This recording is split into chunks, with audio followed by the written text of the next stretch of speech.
శ్రీ రేణుకా ఎల్లమ్మ తల్లి జ్యోతిష్యాలయం. ముఖం చూసి జ్యోతిష్యం చెప్పబడును. మీ పేరు బలము, మీ భవిష్యత్తులో జరగబోయేది చెప్పబడును. మీ కుటుంబ సమస్యలు, చదువు, ఉద్యోగం, మనశ్శాంతి, ఆరోగ్యం మరియు సకల సమస్యలకు పరిష్కారం చూపబడును. భయము, అనారోగ్య సమస్యలు, అనుమానం, చెడు ప్రయోగాల నివారణకు పరిష్కారం చూపబడును.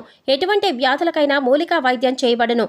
మంచి హస్తవాసి ఉన్న గురూజీ. ఒకసారి కాల్ చేయండి, మీకే తెలుస్తుంది. స్త్రీ పురుష వశీకరణ 100% guarantee. Guruji Lakshman Raju. Cell number 8639883141. ఓం శ్రీమాత్రి నమః. ఛానల్లోకి స్వాగతం అండి. మిథున రాశి వారు జాగ్రత్తగా ఉండవలసిన సమయం వచ్చింది. ఆగస్టు 29న మీ జీవితంలో ప్రళయం రాబోతోంది. అయితే మీరు చేస్తున్న తప్పు ఏంటి? ఎందుకు ఈ పరిస్థితి ఎదురవుతుంది? అలాగే మీ విపత్తు నుంచి ఎలా బయటపడాలి, మీ తప్పును ఎలా సరిదిద్దుకోవాలి, అలాగే ఈ సమయంలో మీరు చేయవలసిన దేవతారాధన పరిహారాలు ఏంటి అనే అంశాలను ఈ వీడియోలో మనం వివరంగా తెలుసుకుందాం. కానీ అంతకంటే ముందుగా మీరు కనుక మన ఛానల్ని ఇప్పటి వరకు సబ్స్క్రైబ్ చేసుకోకపోతే వెంటనే సబ్స్క్రైబ్ చేసుకుని పక్కనే ఉన్న బెల్ ఐకాన్ క్లిక్ చేసి అందులో ఆల్ సెలెక్ట్ చేసుకుంటే మేము ఇలాంటి వీడియోస్ అప్లోడ్ చేయగానే ముందుగా మీకు నోటిఫికేషన్ అందుతుంది. ఇక వివరాల్లోకి వెళ్తే, మీ జీవితానికి అలాగే మీ భవిష్యత్తుకు సంబంధించి ఆసక్తికరమైన అంశాలను కూడా ఈ వీడియోలో తెలియజేస్తున్నాం. అందుకోసం మీరు ఈ వీడియోని ఎక్కడా కూడా స్కిప్ చేయకుండా చివరి వరకు చూడండి. అప్పుడే మేము ఏం చెప్తున్నామో మీకు పూర్తిగా అర్థమవుతుంది. ముఖ్యంగా మీ కుటుంబ సభ్యుల్లో కానీ, మీ స్నేహితుల్లో కానీ, మీకు తెలిసిన వారిలో కానీ మిథున రాశి వారు ఉంటే వారితో మర్చిపోకుండా ఈ వీడియోని షేర్ చేసుకోండి. జ్యోతిష శాస్త్రం ప్రకారం మిథున రాశి వారిది రాశి చక్రంలో 3వ రాశి. అయితే మృగశిర నక్షత్రం 3-4 పాదాలు, ఆరుద్ర నక్షత్రం 1-2-3-4 పాదాలు, పునర్వసు నక్షత్రం 1-2-3 పాదాల వారు మిథున రాశికి చెందిన వారై ఉంటారు. ఈ రాశికి అధిపతి బుధుడు. అయితే ఈ రాశి వారికి కోపం చాలా అధికంగా ఉంటుంది. అయితే వచ్చిన కోపం ఎక్కువసేపు నిలవలేకపోయినా కూడా ఈ కోపం వల్ల అనేక రకాల సమస్యలని కొని తెచ్చుకుంటారు. చిక్కుల్లో పడే అవకాశం కూడా ఎక్కువగా ఉంటుంది. అంతేకాకుండా మీరు జీవితంలో ఒడిదుడుకులు సమస్యలు కూడా ఎక్కువగానే ఉంటాయి. ఎన్ని ఒడిదుడుకులు సమస్యలు ఉన్నప్పటికీ కూడా అధికంగా శ్రమపడి మీరు బాధ్యతలను సక్రమంగా నెరవేర్చి ఒక మంచి స్థాయికి చేరుకుంటారు. అనేక బాధ్యతలు మీరు నిర్వహించవలసిన పరిస్థితులు కూడా ఏర్పడతాయి. అయితే తమ బాధ్యతలు నెరవేర్చి ఒక మంచి స్థితికి చేరుకున్నా సరే మళ్ళీ తిరిగి వీరికి సమస్యలు వీరిని వెతుక్కుంటూ వస్తాయి. ఇలా అనేక రకాల సమస్యలను వీరు ఎదుర్కొంటారు. ఇక ఒక రకంగా చూసుకున్నట్లయితే ఈ రాశి వారికి ఎటువంటి కష్టాలు ఉన్నాయి అని చెప్పనక్కర్లేదు. మానవ జీవితంలో కష్టం వెనుక సుఖం, అలాగే సుఖం వెనుక కష్టం ఉంటుందని ప్రతి ఒక్కరూ అర్థం చేసుకోవాలి. అయితే మిగిలిన రాశుల వారందరికంటే కూడా మిథున రాశి వారికి కష్టాలు ఎక్కువే అని చెప్పుకోవాలి. ఎందుకంటే వీరి జీవితాలను చూసుకున్నట్లయితే కొన్ని ముఖ్యమైన అంశాల్లో అనేక సార్లు నిరాశకు గురైన సందర్భాలు కూడా ఉన్నాయి. అలాగే ఈ రాశి వారు దయాగుణం, దానగుణం కూడా అధికంగా కలిగి ఉంటారు. ఈ కారణంగా ఎదుటివారు కష్టాల్లో ఉంటే చలించిపోయే మనస్తత్వాన్ని కలిగి ఉంటారు. ఇక వీరి దగ్గర సహాయం చేసే పరిస్థితి ఉన్నా లేకపోయినా ఎదుటివారి కష్టాల్లో ఉన్నామంటే మాత్రం ఖచ్చితంగా సహాయం చేస్తారు. అది ఆర్థికంగా కానీ, మాట సాయం కానీ ఖచ్చితంగా ఎదుటివారు కష్టాల్లో ఉంటే ఆదుకోవడానికి ప్రయత్నిస్తారు. అయితే వీరు ఎదుటివారు ఎంత సాయపడినప్పటికీ కూడా వీరికి అవసరమైనప్పుడు ఆ మాత్రం ఎదుటివారు సాయపడడానికి అంతగా ముందుంటారు. ఈ అంశం వీరిని మానసికంగా బాధపడుతుంది. అయినా కూడా వీరు సహాయం చేసే గుణాన్ని వదులుకోరు. ఎదుటివారి చేతిలో ఎంత మోసపోయినా మళ్ళీ తిరిగి వారిని నమ్ముతూ ఉంటారు. ఒక రకంగా ఈ రాశి వారు మానసిక దృఢత్వాన్ని కలిగి ఉంటారని చెప్పాలి. ఈ విధంగా మీరు మీ ధైర్యాన్ని కోల్పోకుండా ఉంటే కష్టం వెనకాలే సుఖం వస్తుంది అన్న విషయాన్ని గ్రహించాలి.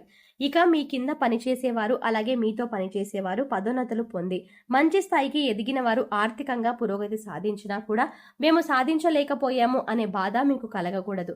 మీరు ముఖ్యంగా గుర్తుపెట్టుకోవాల్సింది ఏంటంటే ప్రతి విషయాన్ని జీవితంలో కష్టాలు ఒకే రకంగా ఉండవు. ఒకరికి ఆర్థిక సమస్యలు ఉండొచ్చు, మరొకరికి మానసిక సమస్య ఉండొచ్చు, మరొకరికి కుటుంబ సమస్యలు ఉండొచ్చు, మరికొందరికి వైవాహిక జీవితంలో సమస్యలు ఉండొచ్చు. ఎవరికి ఏ సమస్య ఉందో మనం చెప్పుకోలేము. కాబట్టి ఎదుటి వారికి సమస్య లేదు అని మీరు ఎప్పుడూ అనుకోవద్దు. అలాగే అన్ని కష్టాలు నాకే వచ్చాయి అని కూడా మీరు కుంగిపోవద్దు. మానసిక మనస్థైర్యాన్ని అంటే మనం మానసిక స్థైర్యాన్ని అధికంగా కలిగి ఉండాలి. ఈ విషయాన్ని మీరు గమనించి జీవితంలో ముందుకు సాగాలి. మానవ జీవితంలో కష్ట సుఖాలు అనేవి సర్వసాధారణం. అయితే గతంలో మీరు పడిన కష్టాలకి ఇప్పుడు పరిష్కారం అనేది లభించబోతోంది. శివయ్య అనుగ్రహంతో మీ ప్రతి సమస్యకి ఒక పరిష్కారం దొరుకుతుంది. అంతేకాకుండా ఈ రాశి వారి జీవితంలో రాబోయే ప్రమాదం నుండి అంటే ప్రళయం నుండి అంటే మీరు ఒక సమస్య నుంచి కూడా ఇబ్బంది పడబోతున్నారు. పరమశివుడు ఈ యొక్క అనుగ్రహం ఉన్నప్పటికీ ఒక రోజున అయితే మీరు సమస్యని ఎదుర్కోబోతున్నారు. ఆ రోజున ఏమిటి అంటే ముఖ్యంగా ఆగస్టు 29 ఈ రోజున మీరు చాలా జాగ్రత్తగా ఉండవలసిన సమయం అని చెప్పుకోవాలి.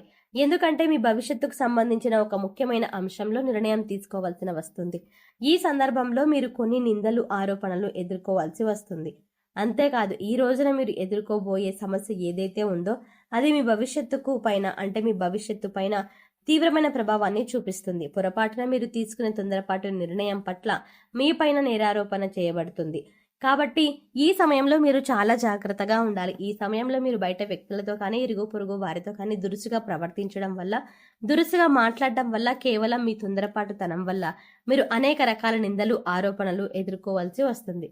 ఇందుకోసం మీరు మాట్లాడే ప్రతి మాట కూడా ఆలోచించి ఆచితూచి మాట్లాడాలి. లేదంటే చిన్న అంశంలో గొడవ కూడా పెట్టుకోకుండా, పెద్దగా నవ్వకుండా, పెద్దగా అవ్వడానికి కూడా దారి తీసే అవకాశం ఉండదు.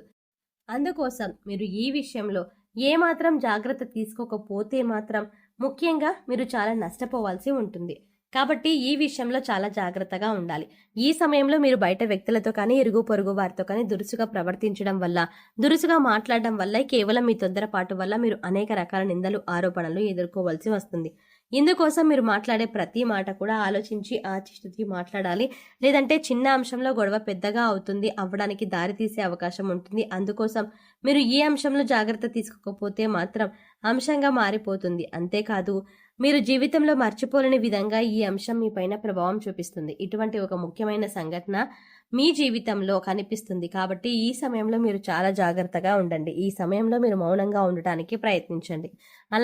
అలాగే దురుసుగా ప్రవర్తించకండి. ఈ రాశి వారికి కోపం అధికంగా ఉంటుంది. ఇక ఈ కోపం వెంటనే తగ్గిపోయినప్పటికీ కూడా మీరు అధికంగా కోపం ప్రదర్శించినప్పటికీ సమయంలో ఫలితాలు అనేవి మీకు వ్యతిరేకంగా రావచ్చు. అప్పటికే సమస్యలు మిమ్మల్ని చుట్టుముట్టాయి. ఇక మిమ్మల్ని ఇటువంటి యొక్క సమస్యల నుంచి బయటపడడానికి దురుసుతనం అలాగే కఠినంగా మాట్లాడే స్వభావాన్ని మీరు తగ్గించుకోవాలి. అది మీ కుటుంబంలోనైనా, ఇరుగు పొరుగు వారితోనైనా, సన్నిహితులతోనైనా, అది పై అధికారులతో అయినా లేదా ప్రియమైన వారితోనైనా మీరు సౌమ్యంగా మాట్లాడడానికి ప్రయత్నించండి. అయితే ఇటువంటి విపత్కరమైన పరిస్థితుల నుంచి మిమ్మల్ని కాపాడేది ఆ పరమశివుడే. అందుకోసం మీరు ఆ పరమశివుడికి ప్రతిరోజు ధ్యానం చెయ్యండి. అంతేకాకుండా దొరికినప్పుడల్లా ఓం నమ శివాయ అనే పంచాక్షరి మంత్రాన్ని చదువుకోండి. అలాగే రోజు మీకు వీలైన సార్లు మృత్యుంజయ మహామంత్రాన్ని చదువుకోండి. అలాగే చేసినట్లయితే కనుక మీ జీవితంలో ఎదురయ్యే పరిష్కారాన్ని చూపిస్తారు. అంతేకాదు ప్రతి సమస్యకి కూడా పరమశివుడు వెంటే ఉండి పరిష్కారాన్ని చూపిస్తారు. పరమశివుడు వెంటే ఉండడం అంటే పరిష్కారాన్ని చూపించినట్టే. అంతేకాదు పరమశివుడి యొక్క అనుగ్రహాన్ని పొందుతారు. ఎందుకంటే మీ జీవితంలో సమస్యలు కానీ, ఎలాగైనా ఇబ్బందులు కానీ అవన్నీ మీ విషయంలోకి రాకుండా ఉంటే, మీ జీవితంలో ఎటువంటి సమస్య మీ దరిదాపులోకి రాకుండా శివయ్య కాపాడుతారు. అంతేకాదు శివుడికి నీళ్లతో అభిషేకం చేసినా సరే బోలాశంకరుడు చాలా సులువుగా మిమ్మల్ని అనుగ్రహిస్తాడు. అయితే ప్రతి సోమవారం కూడా శివాలయానికి వెళ్ళి శివాలయంలో దీపారాధన చేయడానికి ప్రయత్నించండి. ఆవు నెత్తితో కానీ, నువ్వుల నెత్తితో కానీ దీపారాధన చేసి ఒక బిల్వపత్రాన్ని సమర్పించండి.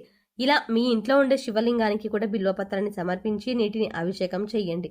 ఈ విధంగా శివుడిని పూజించినట్లయితే శివయ్య మిమ్మల్ని కష్టాల నుంచి బయటపడేస్తాడు. మీరు రాబోతున్నటువంటి ప్రళయం నుంచి మిమ్మల్ని బయటపడేస్తాడు అని తెలుస్తోంది. అంతేకాదు మీకు ఉన్నంతలో దాన ధర్మాలు చేయడం మంచిది. దాన ధర్మాలు చేయడం వల్ల ఎంతో పుణ్య ఫలితం లభిస్తుంది. అపారమైన దైవ సంపదను అలాగే అపారమైన దైవ శక్తిని పొందుతారు. ఇక మిగిలిన ఆశలన్నింటిలో కూడా ఈ అంశాల్లో మీరు విశ్రమమైన ఫలితాలు పొందబోతున్నారు. అయితే మీకు ఉండే కోపం, మాట తీరు అలాగే కఠినమైన స్వభావం కారణంగా ఈ యొక్క సమస్య పెద్దదయ్యే అవకాశం ఉంది. కాబట్టి ఈ అంశంలో జాగ్రత్త వహించండి. చూసారు కదండి, ఆగస్టు 29న మిథున రాశి వారి జీవితంలో ఎటువంటి ప్రళయం రాబోతుంది, నా ప్రళయం నుంచి మీరు ఎలా బయటపడాలి, ఈ ప్రళయానికి గల కారణం ఎవరు, ఈ సమయంలో ఈ దేవతారాధన చేసుకుంటే మీరు ఈ సమస్య నుంచి బయటపడతారు, మీరు మార్చుకోవాల్సిన ప్రవర్తన ఏంటి అంటే ఆ వంశాలన్నింటినీ వీడియోలో సవివరంగా తెలుసుకున్నాం కదా.